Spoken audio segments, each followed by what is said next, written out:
Child development के chapter 1 विकास की अवधारणा एवं इसका अधिगम से संबंध यानी कि concept of development and it's relationship with learning को जानेंगे। विकास की अवधारणा देखते हैं डिफिनेशन इसका।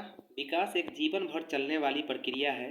इसमें शारीरिक, क्रियात्मक, संज्ञात्मक, भाषागत, संज्ञानात्मक, सामाजिक विकास होता है। विकास जो है जीवन पर्यंत चलता है। यह बच्चा के भ्रूण से कब्र तक यह चलते रहता है विकास। बालक के आयु के साथ साथ होने वाले गुणात्मक एवं परिणात्मक परिवर्तन सामान्यतः इसमें देखे जाते हैं। बालक के क्रमबद्ध रूप में होने वाले सुसंगत परिवर्तन की क्रमिक श्रृंखला को ही हम विकास कहते हैं। तो अरस्तु के अनुसार जो बताया गया है, विकास आंतरिक एवं बाहरी कारणों से होता है जो कि व्यक्ति के यानी कि बालक के विकास पर इफेक्ट करता है। अब पढ़ेंगे हम लोग विकास के आयाम के बारे में। तो विकास के जो आयाम हैं जैसा कि आप लोग देख रहे हैं, शारीरिक विकास, मानसिक विकास, सांवेगिक विकास, क्रियात्मक विकास, भाषाई विकास, सामाजिक विकास। तो ये सब जो विकास के जो आयाम हैं, तो सबसे पहले हम लोग जानेंगे कि शारीरिक विकास होता क्या है।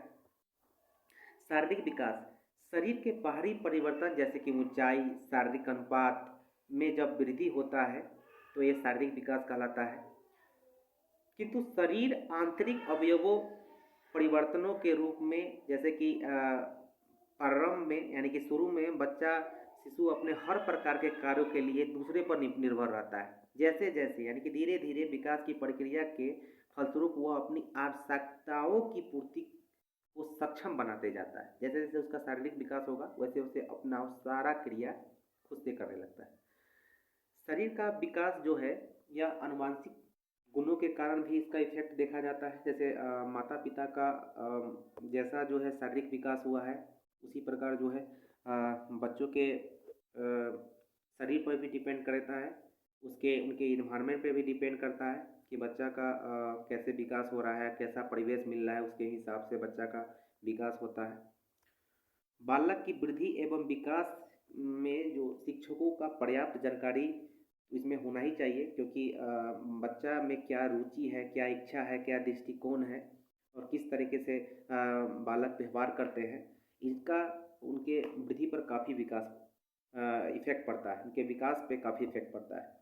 बच्चों की शारीरिक वृद्धि एवं विकास में तो उसका सामान्य ढांचा जो है वो अध्यापक से ही जाना जाता है। तो इसीलिए शारीरिक विकास के बारे में शिक्षक को जानकारी बहुत ही लाभप्रद होती है।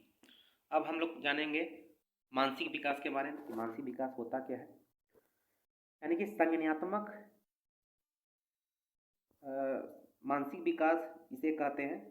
संज्ञानात्मक विकास से तात्पर्य है कि बच्चा के मानसिक योग्यताओं एवं क्षमताओं में जो वृद्धि या विकास देखा जाता है वो मानसिक विकास होता है। कल्पना करना, स्मरण करना, विचार करना, निरीक्षण करना, समस्या का समाधान करना, निर्णय लेना, ये सब मानसिक विकास के फलस्वरूप आते हैं। जन्म के समय बालक इस प्रकार की योग्यता का अभाव देता है, यानी कि जन्म का समय जब होता है, जब बच्चा जन्म लेता है तो उसमें मानसिक विकास का काफ़ी अभाव होता है। जैसे जैसे बच्चा डेवलप होते जाता है, जैसे जैसे उसमें डेवलपमेंट की का जो प्रोसेस है चलते जाता है, उनमें मानसिक विकास भी होते जाता है। बच्चा का ये जो मानसिक योग्यता है वो आयु के हिसाब से धीरे धीरे उनमें मानसिक विकास होते जाता है। संज्ञानात्मक विकास के बारे में अगर शिक्षकों को पर्याप्त जानकारी अगर न होगा तो इसमें बालकों को उनके बुद्धि पे काफ़ी इफेक्ट पड़ेगा। जैसे मान लीजिए कि अगर बच्चों को क्या सीखना है, उनके स्टेज के हिसाब से उनको क्या किस चीज़ में इंटरेस्ट है, इसीलिए शिक्षकों को उनकी मानसिक विकास की जानकारी होनी चाहिए। संज्ञानात्मक विकास के बारे में शिक्षक को पर्याप्त जानकारी इसलिए होना चाहिए क्योंकि वह बालकों को संबंधित समस्याओं का समाधान भी कर सकते हैं। अगर मान लो कि शिक्षकों को जानकारी नहीं होगी कि उनका मानसिक योग्यता क्या है या मानसिक उनका जो है विकास हुआ है या नहीं है, तो उसकी समस्या वो कभी ना कर पाएंगे। यदि कोई बालक मानसिक रूप से अगर कमज़ोर होता है तो इसका क्या कारण है, यह शिक्षकों को जानना चाहिए। उसका उपचार भी कैसे होगा, ये भी शिक्षकों को जानना चाहिए। विभिन्न अवस्थाओं और आयु स्तर से बच्चों की मानसिक वृद्धि और विकास में काफ़ी ध्यान रखते हुए पाठ्यपुस्तक का जो पाठ्यक्रम के हिसाब से जो पाठ्यपुस्तक है उसको तैयारी करने में भी शिक्षकों को सहायता मिलती है। तो अब हम लोग जानेंगे सामवेगिक विकास के बारे में। सबसे पहले सामवेगिक विकास क्या होता है। संवेग जिसे भाव भी कहा जाता है, इसका अर्थ होता है क्या कि इस अवस्था में जो व्यक्ति का व्यवहार को प्रभावित करता है, जैसे भय, क्रोध, घृणा, आश्चर्य, स्नेह, खुशी, ये सब सामवेगिक विकास तो ही है। बालक के आयु बढ़ने के साथ मोरल डेवलपमेंट यानी कि मोरल डेवलपमेंट से सामवेगिक विकास का भी विकास होता है। सामवेगिक विकास जैसे मानव वृद्धि एवं विकास का एक महत्वपूर्ण पहलू माना जाता है। बालक के संतुलित विकास के लिए सामवेगिक विकास अहम भूमिका निभाती है। बालक के सामवेगिक विकास पारिवारिक वातावरण पर बहुत प्रभाव डालता है। जैसे मान लो परिवार में जो उसका सामवेगिक विकास परिवार से ही सबसे पहले होता है। जैसे उसके पेरेंट्स, जो घर का इन्वायरमेंट होगा, जैसे मान लीजिए माता पिता ज़्यादा क्रोध करते हैं तो बच्चा का उस पर ज़्यादा इफेक्ट पड़ेगा। घृणा, आचरण, ये सब सामवेगिक विकास से ही जुड़े हुए हैं। बालक के संबंध में विकास पर पारिवारिक वातावरण भी बहुत प्रभाव डालता है। और साथ ही साथ विद्यालय के परिवेश में क्रियाकलाप को उचित प्रकार से संगठित कर अध्यापक बच्चे के संवेगात्मक विकास के भरपूर योगदान दे सकता है। जैसे संवेग में अगर हम देखें तो बालक का जो विकास होता है वो परिवार से होता है। विद्यालय में अगर देखा जाए तो शिक्षकों के द्वारा जो इन्वायरमेंट क्रिएट किया जाता है विद्यालय में, तो वो बच्चों पर सबसे ज़्यादा इफेक्ट करता है। अब हम लोग जानेंगे भाषाई विकास के बारे में, क्रियात्मक विकास के बारे में। क्रियात्मक विकास होता क्या है, मोटर डेवलपमेंट। तो यह व्यक्ति के कार्य करने की क्षमताओं, योग्यताओं के विकास को दर्शाता है। जैसे एक नवजात शिशु जब कार्य करने में अक्षम होता है तो वो पूरी डिपेंड होता है अपने मम्मी पापा पे, अपने पेरेंट्स पे, माता पिता पे, क्योंकि उस वक्त उसका शारीरिक विकास नहीं हो पाता है, जिसकी वजह से वो किसी भी प्रकार का क्रिया करने में अक्षम होता है। इससे कारण बालक को आत्मविश्वास अर्जित करने में भी सहायता मिलती है। पर्याप्त क्रियात्मक विकास के अभाव में बालक में विभिन्न प्रकार के कौशलों के विकास पर बाधा पहुंचती है। जैसे मान लीजिए कि बालक जैसे जैसे उसका शारीरिक डेवलपमेंट होगा, उसमें जो मोटर डेवलपमेंट भी होते जाएगा, उसमें कार्य करने की क्षमता भी उसमें बढ़ती जाएगी, वो इंडिपेंडेंट हो जाएगा, वो किसी पे डिपेंड नहीं होगा। इसी ज्ञान के आधार पर बालक को विभिन्न कौशलों का विकास करवाने में सहायक भी होता है। मान लीजिए कि अगर बच्चा में क्रियात्मक विकास हुआ ही नहीं है तो उसमें किसी भी प्रकार का अगर शिक्षक चाहे तो कौशल का विकास नहीं कर सकता है। तो इसमें बच्चा के डेवलपमेंट में क्रियात्मक विकास काफ़ी महत्वपूर्ण होता है। जिन बालकों में क्रियात्मक विकास सामान्य रूप से नहीं हो पाता, यानी कि कम होता है, तो वह विशेष कार्य नहीं कर पाते हैं या फिर उनमें कार्य करने की क्षमता नहीं हो पाती है। किसी का पालन, माने किसी भी चीज़ से अपने खुद के कार्य के लिए भी वो दूसरे पे डिपेंड होते हैं, पारिवारिक लोगों पे डिपेंड, परिवार के सदस्य में डिपेंड होते हैं, माँ बाप पे डिपेंड होते हैं। तो विकास हेतु विशेष कार्य करने के लिए बालकों का क्रियात्मक विकास का डेवलप होना जरूरी है। तो ये क्लियर हो गया। अब हम लोग आते हैं भाषाई विकास के ऊपर। भाषा का विकास क्या है। भाषा का विकास एक प्रकार का संज्ञानात्मक विकास माना जाता है। मान लीजिए कि संज्ञानात्मक विकास जैसे जैसे बालक में होगा वैसे वैसे उसके भाषाई विकास भी होते जाए। भाषा का माध्यम से बालक अपने मन के भाव को, विचार को एक दूसरे से सामने रखकर प्रकट करता है, अपने भावनाओं को दर्शाता है। जैसे उसको मान लीजिए भूख लगी तो वो खाने के लिए बोलता है।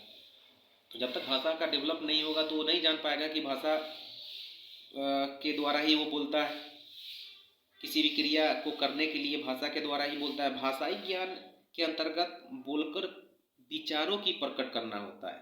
संकेत के माध्यम से भी बच्चा जब जन्म लेता है तो संकेत के माध्यम से भी कुछ समय के बाद जो है वो अपने विचारों को प्रकट करता है। जैसे भूख लग जाती है बच्चे को, तो शिशुअवस्था में देखा जाता है कि बच्चा रोने लगता है। तो साथ ही साथ भाषाई विकास का लिखकर अपने बातों को रखकर बच्चा भाषा के द्वारा अपने क्रियाकलापों को प्रकट करता है। बालक 6 महीना से 1 वर्ष के बीच कुछ शब्दों को समझने लगता है। 6 महीना जैसे ही होता है तो बच्चा समझने लगता है अपने सेंसरी मोटर के द्वारा। 3 वर्ष की अवस्था में जब बच्चा बड़ा होता है तो वो छोटे छोटे वाक्य को बोलने लगता है। मम्मी, पापा, उससे माँ, पापा, दादा और भी अनेक जो शब्द है, जो छोटे छोटे शब्द हैं, वो बोलने लगता है। और जैसे ही वो 16 वर्ष के बीच पहुंचता है तो उसमें समझ की क्षमता काफ़ी विकसित हो जाती है। भाषा का विकास कर्म के रूप में होता है, क्रमिक होता है। इसके माध्यम से कौशल का भी विकास होता है। मान लीजिए बच्चा में अगर भाषा का विकास ही नहीं हुआ है तो उसके अंदर कौशल का विकास होना असंभव होगा। तो ये हम लोग भाषाई विकास को समझ पाए। अब हम लोग जानेंगे सामाजिक विकास। तो सामाजिक विकास क्या होता है, सबसे पहले हम लोग जानते हैं। सामाजिक विकास का शाब्दिक अर्थ होता है समाज के अंतर्गत रहकर विभिन्न पहलुओं को सीखना। यानी कि जो बच्चा जन्म लेता है तो वह जैसे जैसे बड़ा होता है तो सबसे पहले इंटरेक्ट करता है समाज के साथ, और समाज में रहकर ही जो कुछ सीखता है वो समाज के जरिए ही सीखता है।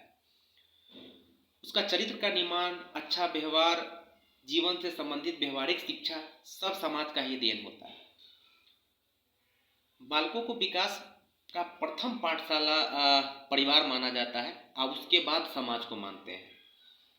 तो सबसे पहले जब बालक जन्म लेता है तो सबसे पहले वो जिस इन्वायरमेंट में होता है वो परिवार ही होता है, क्योंकि परिवार में जिस तरीके का माहौल होगा बच्चा का सामाजिक विकास उसी तरीके से होगा। उसके बाद वो अपने आस पड़ोस के लोगों से इंटरेक्ट करेगा, अपने समाज का जो कल्चर है, संस्कृति है, उसको अपनाएगा, समाज में जो बोले जा रहे भाषा है उसको अपनाएगा। तो जैसे ही उसको समाज में से के साथ जुड़ाव होता है तो वो अपने समाज के कल्चर को अपनाने लगता है, उसके साथ जुड़ाव हो जाता है बच्चा का। तो उसके तरीके से उसका सोशल डेवलपमेंट होता है। अब संबंधों के दायरे में अगर जाने तो माता पिता एवं भाई बहन के अतिरिक्त भी दोस्त मित्रों से भी जुड़ता है बच्चा, उससे भी उसका सामाजिक विकास होता है। अब बालक के मन के आत्मसम्मान के लिए स्वाभिमान के विचारधारा का जन्म भी समाज के जरिए होता है। यानी कि बच्चा जो कुछ बनना चाहता है, जब तक वो मोटिवेटेड नहीं होगा तब तक उसमें कुछ बनने की प्रवृत्ति नहीं आएगी। तो ये सब समाज को ही देख के होता है। और एक शिक्षित समाज ही अच्छा उत्तम विकास कर पाता है। तो बच्चा अच्छा इन्वायरमेंट में, अच्छा समाज में, अच्छे कल्चर में जब उसका लालन पालन होता है, जैसे वो इंटरेक्ट करते हैं, तो उसके अंदर उस समाज से मिले हुए शिक्षा से वो मोटिवेटेड होके उसके कुछ बनने की प्रवृत्ति आती है। तो सामाजिक विकास हम लोग जान पाए। अब नेक्स्ट टॉपिक जानेंगे बुद्धि के बारे में। बुद्धि का मतलब लंबाई, मोटाई तथा अन्य अंग का विकास, यह एक निश्चित आयु तक होता है। बुद्धि पर आनुवंशिकता का सकारात्मक एवं नकारात्मक दोनों प्रभाव पड़ता है। ये वृद्धि है। तो जैसा कि हम लोग चित्र में देख रहे हैं कि वृद्धि जो है यह धीरे धीरे शिशुअवस्था के बाद धीरे धीरे यह मतलब कुछ निश्चित समय तक होता है। यानी कि जब तक बच्चा जो है उसका किशोरावस्था को प्राप्त कर लेता है, उसके बाद उसमें वृद्धि न हो जाती है, कम हो जाती है या नहीं हो पाती है, क्योंकि जितना बच्चा को बढ़ना होता है वो किशोरावस्था तक ही बढ़ेगा। उसके बाद वृद्धि पर सबसे ज़्यादा जो इफेक्ट होता है वो आनुवंशिकता का होता है, क्योंकि बच्चा जब पैदा लेता है तो उसके माँ बाप में जैसा देखा जाता है डेवलपमेंट, शारीरिक डेवलपमेंट, वैसे बच्चे में भी देखा जाता है, उनके लंबाई के बारे में, मोटाई के बारे में और अन्य अंग जो विकास करते हैं। तो ये हेरिडिटी है, जैसे जैसे बच्चा का विकास होगा